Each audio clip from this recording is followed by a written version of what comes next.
So our vlog for today, syempre rapa ulit GTE car. So lumapag na yung Tesla dito sa atin sa Philippines. Ngayon, hindi ko naman pangarap yung Tesla, pero mahilig kasi ako talaga sa technology. So gusto ko lang siyang, alam mo yun, kasi syempre sa dami ng nabenta natin na kotse, sa dami ng iba-ibang models, iba-ibang gear, kumbaga dami ko nang na-drive na kotse. So alam mo yun, medyo takey kasi ako. Gusto matry syempre yung mga updated ba.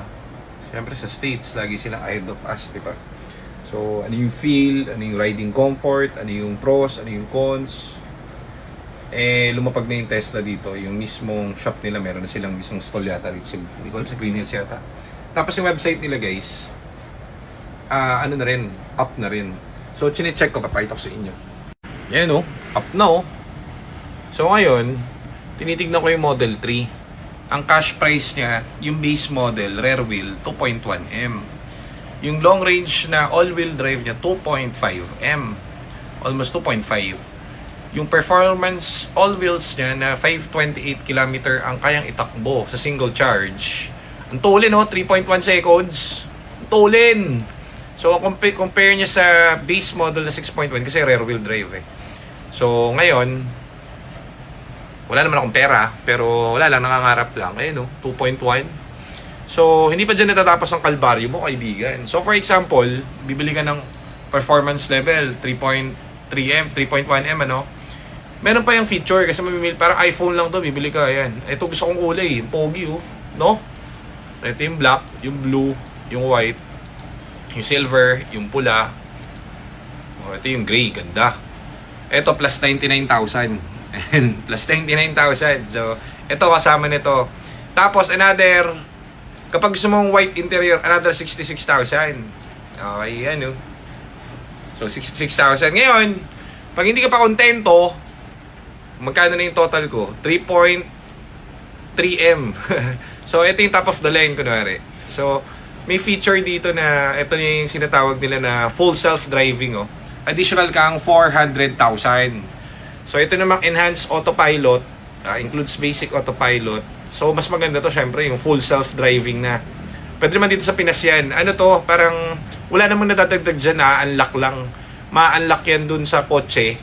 So, magagamit mo yung self-driving niyan. Galing, Mag-add ka ng 400,000. So, kapag basic autopilot lang, wala kayo dadagdag. So, 3.3M ka lang. Pero pag dinagdag mo to, itong auto drive, yan na yung total mo, 3.6M. Malaki rin. 'Di ba? Makati rin sa banks 3.6M. Pero yung dati nung wala pa yung Tesla dito, ang mamahal ng mga Tesla na nakikita ko sa marketplace yung mga parating galing sa gray market. Mahal, parang siguro pinakita ko doon post para 7M So, ayun nga, magagahol sila ngayon yung mga nakabili ng Tesla kasi syempre yung iba double the price yan nung wala pang Tesla dito Ngayon, upon checking, pwede mo rin pala financing to through RCBC yata, ang kanilang certified. So, wala lang, na kwento ko lang sa inyo kasi hindi ko siya gusto dahil gusto ko lang siya i-try, kumbaga, malaman kung ano yung, di ba? Kung para ka na nasa space age dito. So, problema lang dito ngayon sa atin, sa mga ganitong kotse, pag-aaralan mo talaga yung pupuntahan mo. Kasi syempre, kunwari 500 kilometers yung range niya, kailangan tansyado mo. Kunwari, pupunta ka ng Baguio. Kailangan tatansyahin mo. Kailangan naabot ka dun sa charging station dun. Ang best case kasi ngayon dito sa atin, sa Pilipinas, ang best pa rin yung hybrid na may kasamang, ano ba tawag dito? Hybrid na may kasamang electricity. Yung electricity tapos may gas pa. So, yun kasi hindi ka mabibitin. Pwede ka magpagas, pwede rin yung electric. Yun yung mga tinatawag na hybrid. So, yun pa lang yung tingin ko applicable dito sa atin as of now. Pero, kasi wala mag-i-invest dun sa mga sa mga charging station. Siyempre, alam nyo dito, investment dito, yung talagang gas station. Yung recharging station, hindi pa ganun ka-popular. Pero kung lalaban ka, may pera ka, why not, di ba? Bili kang Tesla dito, tapos, ang tulin pa naman ito.